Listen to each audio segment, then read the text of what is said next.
morning, Birchwood School of Hawken. We're your 7th grade BNN leadership team for the week of March 2nd. I'm Zuriel. And I'm Donna. Let's start with some birthday shoutouts. We have 5 birthdays this week. On Monday, March 2nd, we have a double birthday. 5th grader Sanvi is celebrating her 11th birthday. And 3rd grader Zichen is celebrating his 9th birthday. Happy birthday to you both. On Tuesday, March 3rd, kindergartner Vidhan is celebrating his 6th birthday. Have a great day. On Thursday, March 5th, we have another double birthday celebration. 8th grader Jenna is celebrating her 14th birthday. And kindergartner Jasper is celebrating his 6th birthday. Let's look back on last week. It's time for Last Week's Rewind.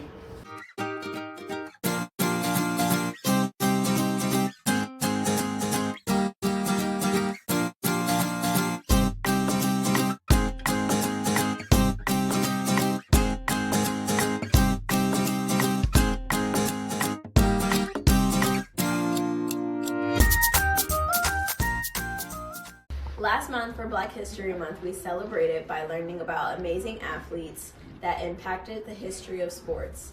We had a challenge for grades 3 through 8, and the winners for the challenge are the 5th grade class! Congratulations, guys. I'll see you next week for your party. Thank you for participating, everybody.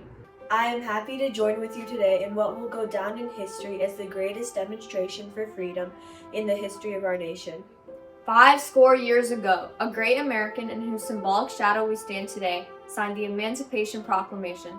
This momentous decree came as a great beacon light of hope to millions of Negro slaves who had been seared in the flames of withering injustice. It came as a joyous daybreak to end the long night of their captivity. But 100 years later, the Negro is still not free. 100 years later, the life of the Negro is still sadly crippled by the manacles of segregation and the chains of discrimination. 100 years later, the Negro lives on a lonely island of poverty in the midst of a vast ocean of material prosperity.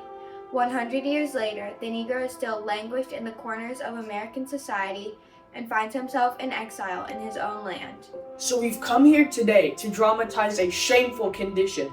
In a sense, we've come to our nation's capital to cash in a check.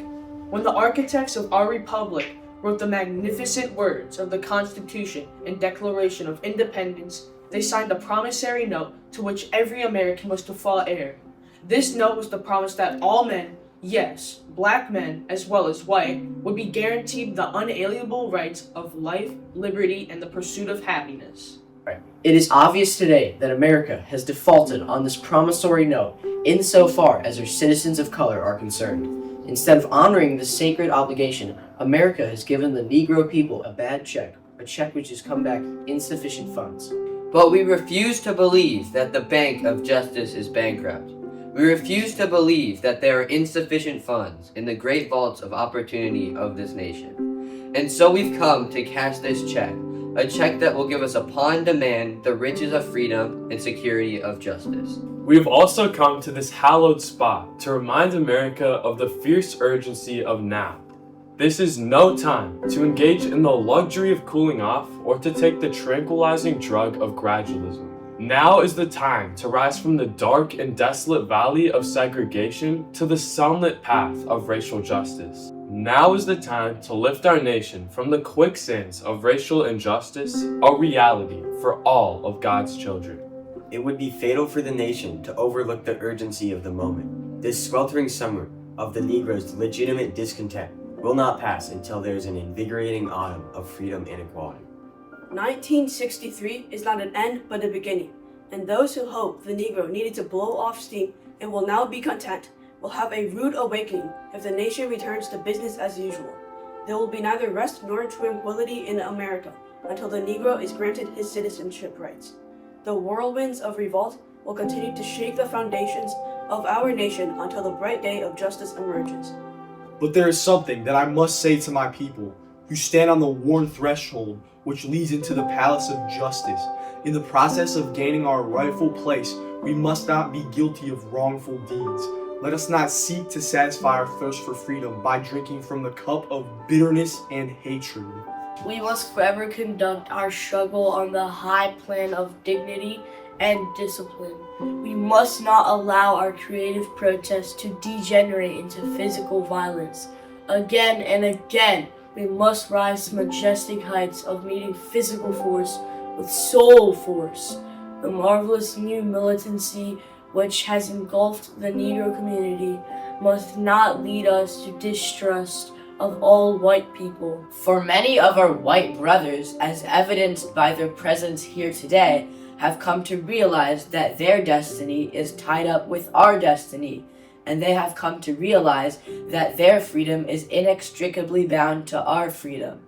We cannot walk alone, and as we walk, we must make the pledge that we shall always march ahead. We cannot turn back. I am not unmindful that some of you have come here out of great trials and tribulations. Some of you have come here fresh from narrow jail cells. Some of you have come from areas where your quest for freedom left you battered by the storms of persecution and staggered by the winds of police brutality. You have been the veterans of creative suffering. Continue to work with the faith that unearned suffering is redemptive. Go back to Mississippi. Go back to Alabama. Go back to South Carolina. Go back to Georgia.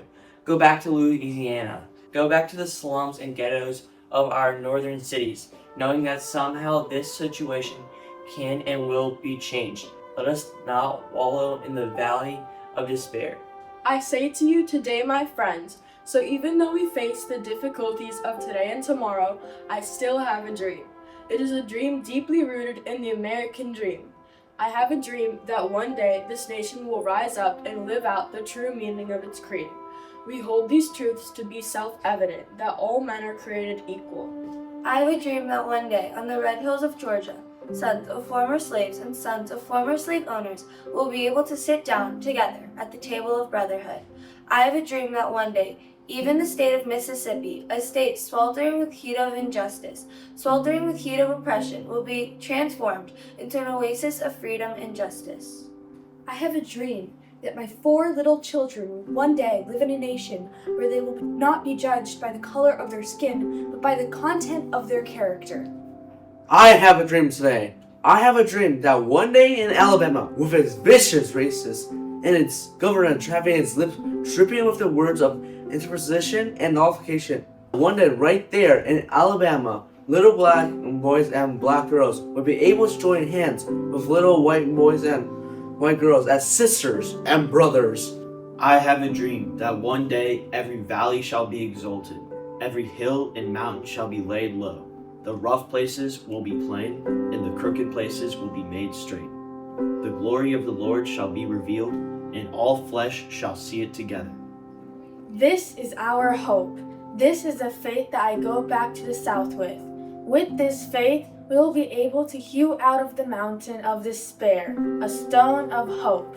With this faith, we will be able to transform the jangling discords of our nation into a beautiful symphony of brotherhood. With this faith, we will be able to work together, to pray together, to struggle together, to go to jail together, to stand up for freedom together, knowing that we will be free one day. And this will be the day. This will be the day when all of God's children will be able to sing with new meaning. My country, 'tis of thee, sweet land of liberty, of thee I sing. Land where my father died, land of the pilgrim's pride, from every mountainside, let freedom ring.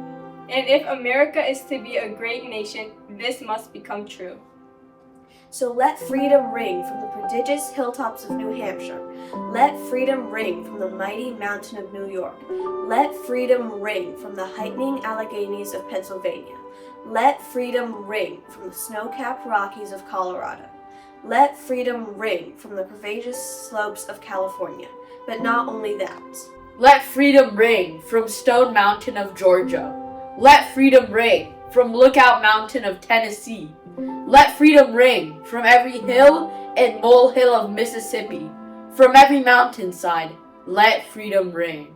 And when this happens, and when we allow freedom to ring, when we let it ring from every village and every hamlet, from every state and every city, we will be able to speed up that day when all of God's children, black men and white men, Jews and Gentiles, Protestants and Catholics, we will be able to join hands and sing in the words of the old Negro spiritual. Free at last, free at last. Thank God Almighty, we are free at last. Now it's time for 8th grade interviews. This week, Audie is interviewing Daniel.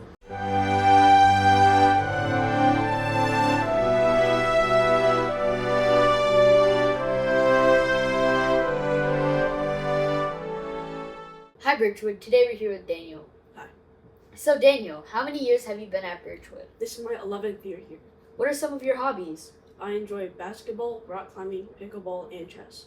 What signature programs do you participate in? I participate in History Day, Poetry Show, and Science Fair. Which would you say is your favorite? History Day. What's your topic this year? The B-2 bomber and its design. That's really cool.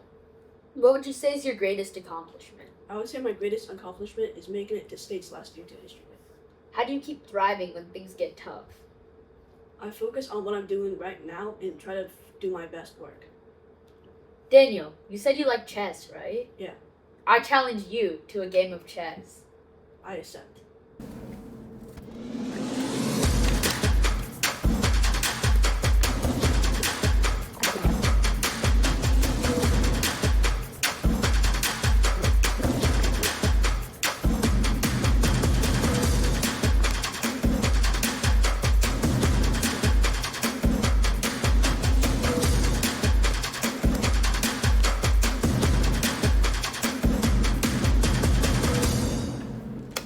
Thanks for joining us, Birchwood, and thanks for joining us, Daniel, and back to the BNN. Now for some announcements. We have a special week coming up. It's one of our favorite weeks of the year. March 9th through 13th is Harvest for Hunger Week. We are coming together as a community to help families in our Cleveland area. And guess what? You can make a big difference. First, we should explain the classroom competition. Each homeroom will have a special donation box and an envelope outside the door. Your mission? Bring in food donations and drop them in the box. You can make a bigger impact with money. Slip the cash into your envelope. For every $1 donated, the Greater Cleveland Food Bank can distribute 2 nutritious meals to people in our community. The 4th graders will be tracking all the donations throughout the week to see which homeroom is leading the charge.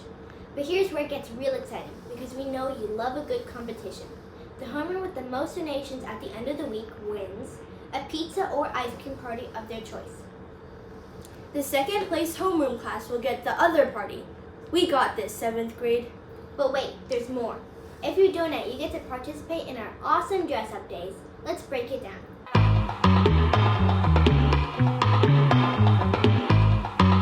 Monday is Cleveland Spirit Day. Show off your Cleveland pride and wear your favorite Cleveland gear.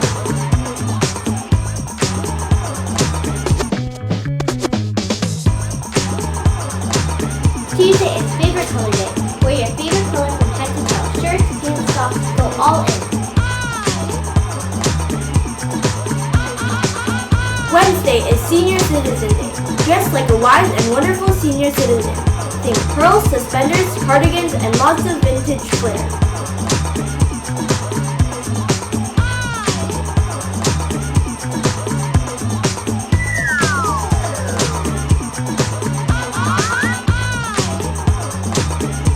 Thursday is Summer Vacation Day.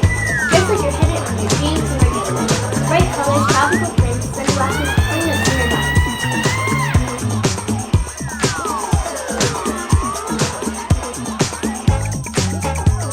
And finally, Friday is PJ/Comfy Cozy Day.